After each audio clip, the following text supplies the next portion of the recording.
মেঘ বলতে আপত্তি কি? জয় গোস্বামীর। মেঘ বলতে আপত্তি কি? বেশ বলতে পারি। ছাদের ওপর মেঘ দাঁড়াতো, ফুল পিসিমার বাড়ি। গ্রীষ্ম ছুটি চলছে তখন। তখন মানে কবে? আমার যদি 14, মেঘের 16-17 হবে। ছাদের থেকে হাতছানি দিত, ক্যারাম খেলবি? আয়। সারা দুপুর কাহাতো কার ক্যারাম খেলা যায়। সেই জন্যই জোচ্চুরি হয়। হ্যাঁ, জোচ্চুরি হতো।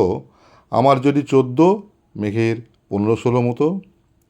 ঘুরিয়ে দিতে জানতো খেলা, শক্ত ঘুঁটি পেলে জায়গা মতো সরিয়ে নিত আঙুল দিয়ে ঠেলে।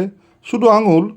বোর্ডের ওপর লম্বা ফ্রকের ঝুল ঝপাং ফেলে ঘটিয়ে দিত ঘুঁটির দিক ভুল। এই এখানে না ওখানে, এইটে না ওইটে। ঝাঁপিয়ে পড়ে ছিনিয়ে নিল ঘুঁটির বাক্সটা।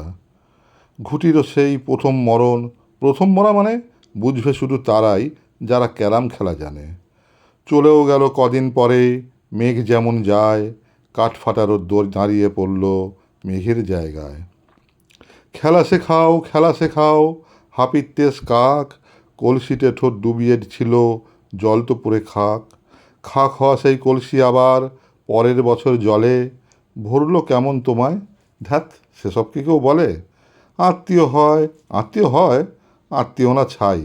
সত্যি করে বলো এবার, সব জানতে চাই।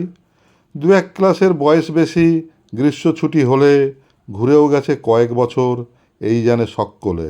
আজকে দগ্ধ গ্রীষ্ম আমার, তোমায় বলতে পারি, মেঘ দেখতাম ছাদের ঘরে ফুল পিসিমার বাড়ি।